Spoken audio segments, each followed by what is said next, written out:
Hayi ngisayikhumbula. No, I don't. Thank you. You may proceed. June 2020. You may proceed. Usungaqhubeka. Amaphoyisa athi ngangisuka ekhaya. I was from home.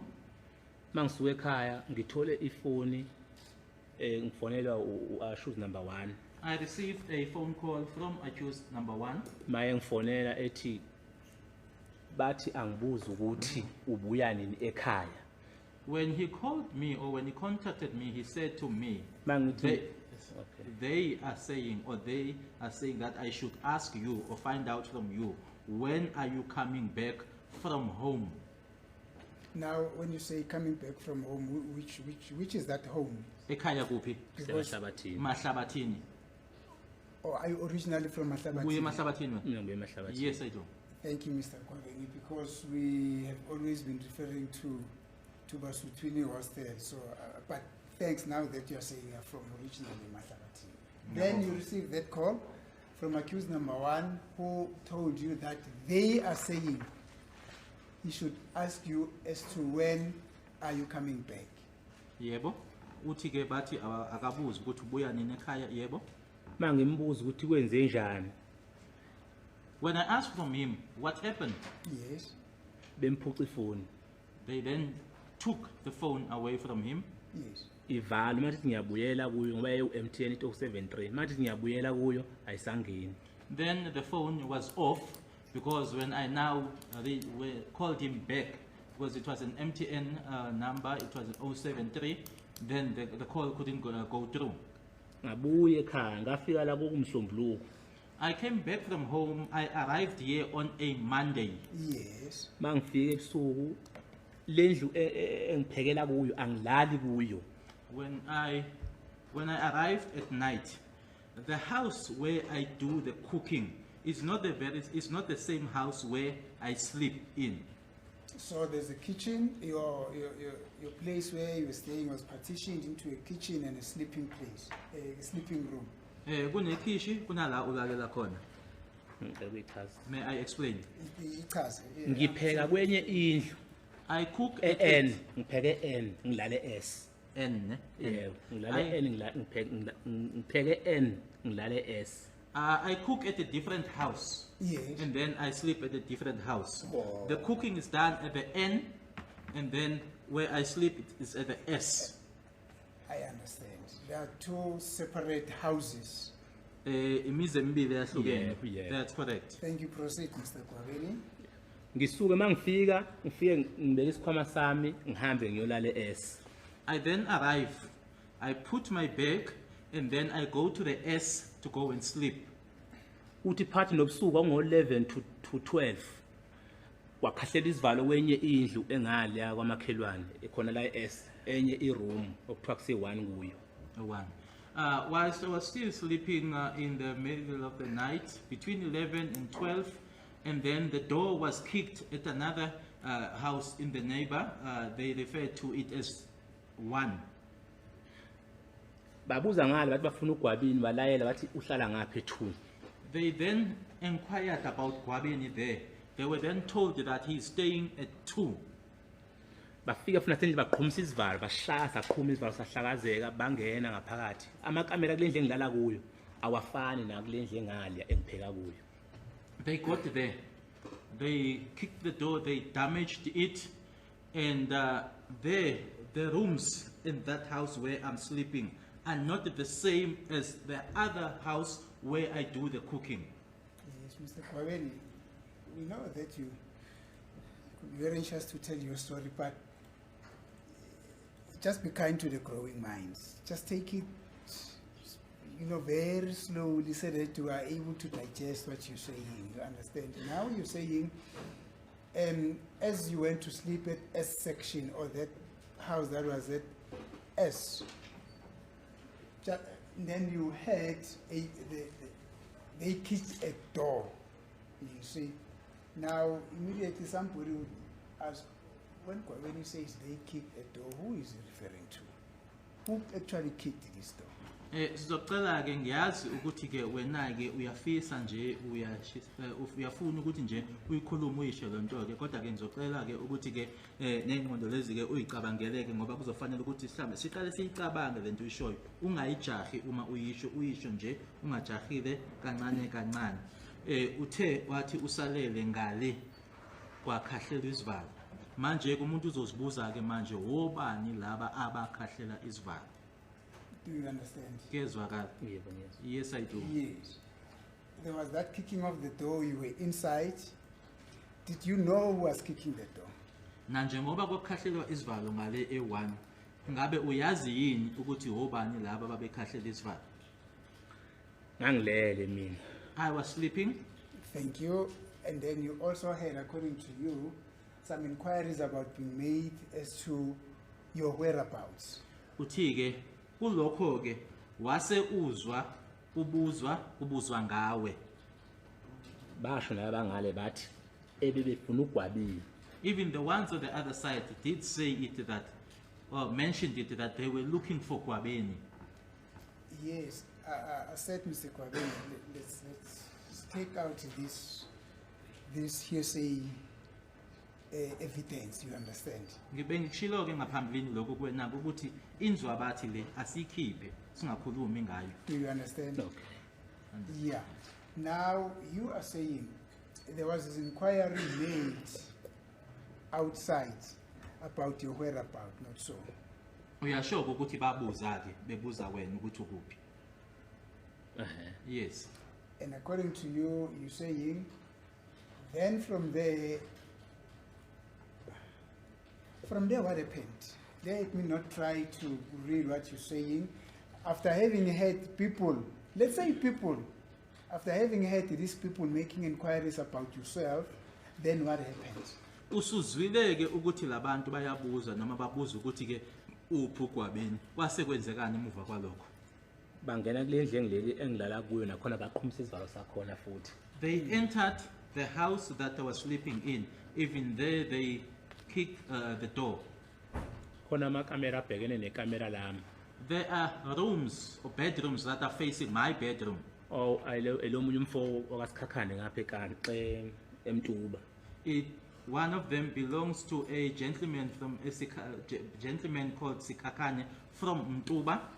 Bagqekeza lo kamera lelo. Bengakavuli endlini yami ekamereni lami ngilele sengikhansile ugesi. They broke that particular bedroom before they could enter my bedroom. But by that time, I had already switched on the light.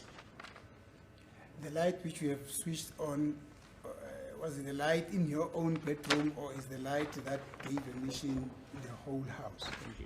In my room. It was a light that you switched on in your room. Endlini yakho. Endlini ekamereni lami. In my bedroom that I was sleeping in. Thank you. Then what happened? Kwase kwenzekani? Bangene endlini ngaphakathi ekamereni lami bangibuza ukuthi ngugwabini. They entered my room and asked me, "Are you Gwabeni?" Yes. Kwangena afike kwangena omunye umlungu ephethe into engathi i-screen yana engakanyana nje. I-screen yana wafika wayibeka kanje esifubeni sami. Okay. There was a white gentleman. He had something that looked like a screen. That's this size. And then he placed it on my chest. What was that? A tray? You say a white man got into your room and you asked her as to whether you're Kwabeni, and then you said yes, and then he then put this tray thing on your... Did I hear you well when you say Screen. Tray? Screen. What? Screen. Or screen?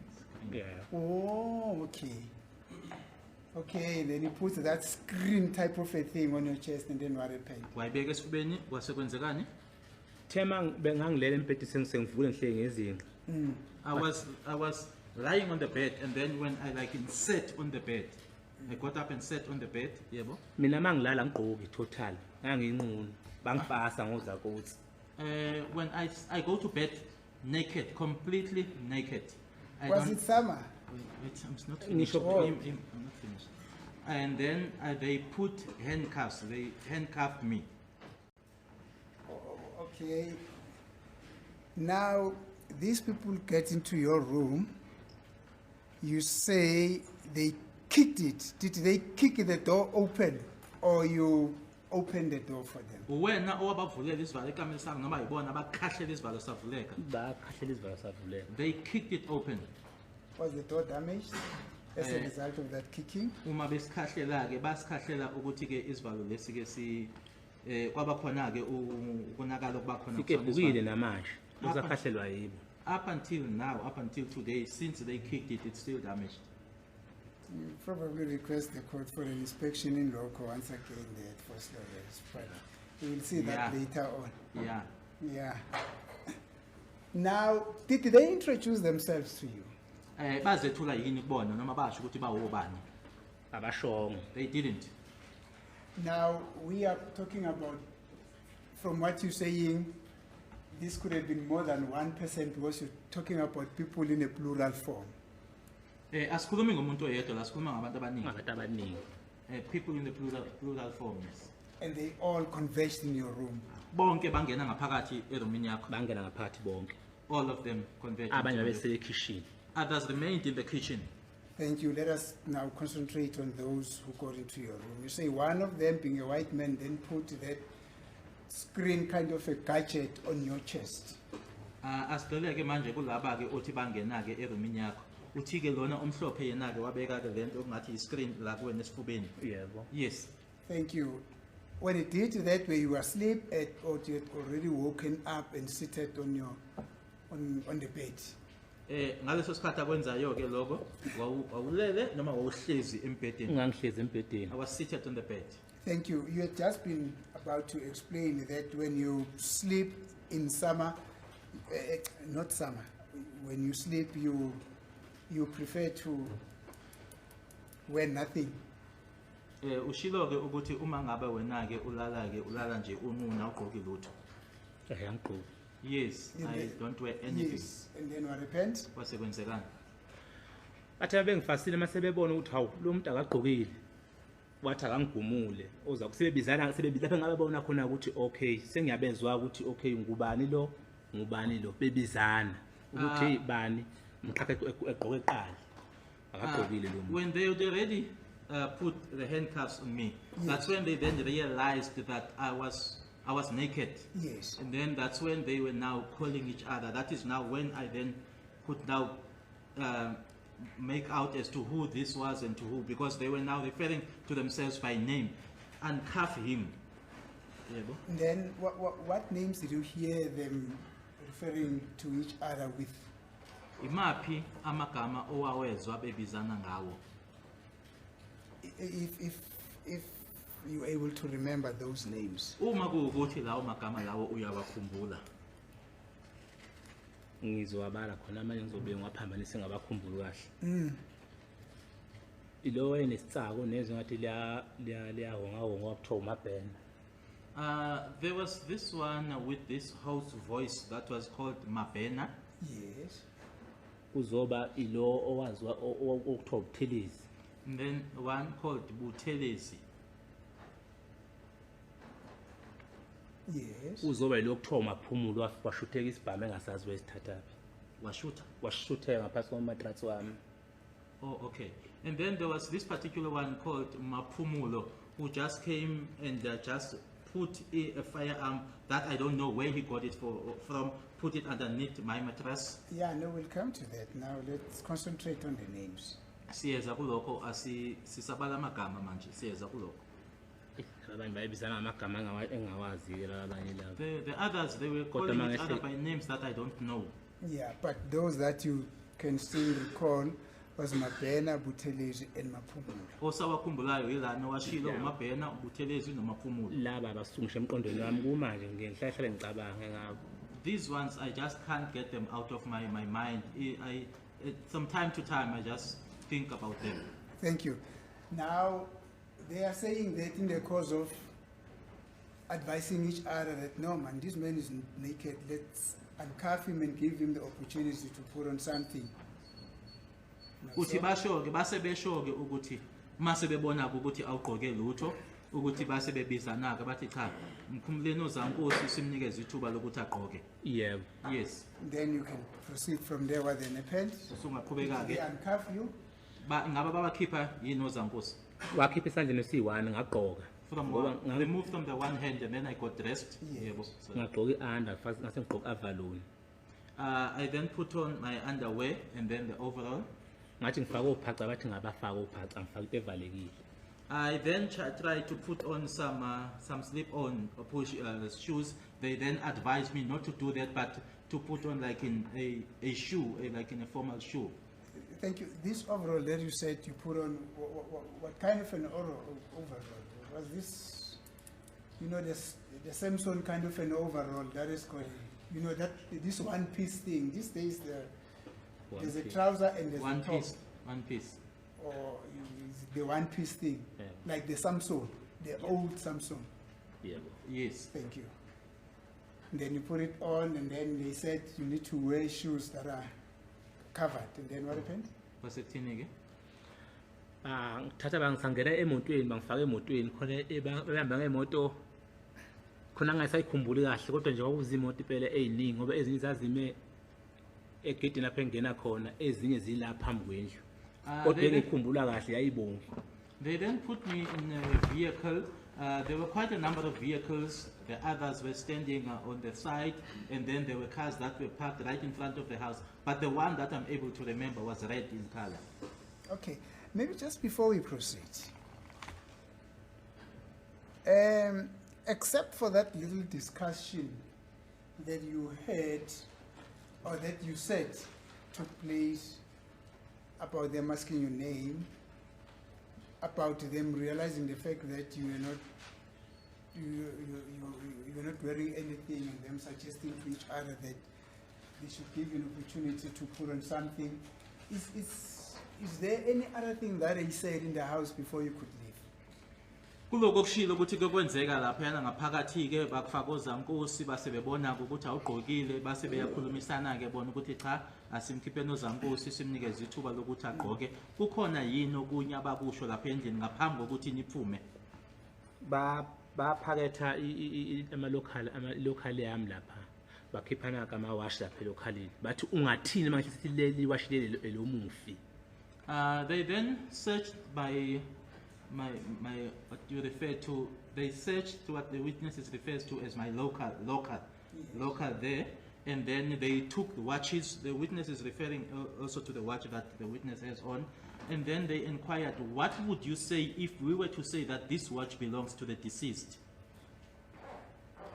Now, will you still remember exactly who said those words amongst those people that you could still remember? Let me put it this way.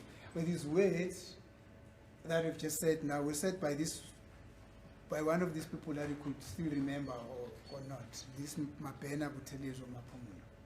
Lokho qeda ukusho manje ingaba kwashiwo omunye walaba obashilo uthi bona amagama usabakhumbula noma cha? Yes. Who said them? Kwakubani?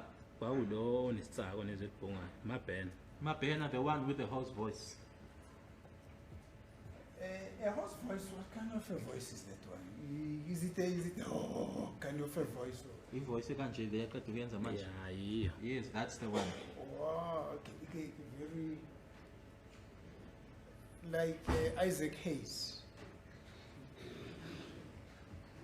Umazi Isaac Hayes. Fana ka Isaac Hayes. Angazi amazi azakhiza. Oh, don't he's know simple Isaac like Mahlathini and in Tombizes Manje Mbodlo Man Mahlathini. Is that a kind of a voice? Hlasibe uMahlathini. Izwe kanjalo. Hayi. No. Oh, you do not know Mahlathini? Mr. Nkabini, okay, no, it's fine, but let's proceed. At least now we know that it is this Mabena who said to you, what would you say if we say that also this watch that we're finding in a locker belongs to the deceased? Uthike washo lokho ke ukuthi ungathini ke masithi leli washi leli elikamufi. Ngathi mina ngeke kube sithi wamvela ami leli. I then said that's not possible. This one is mine.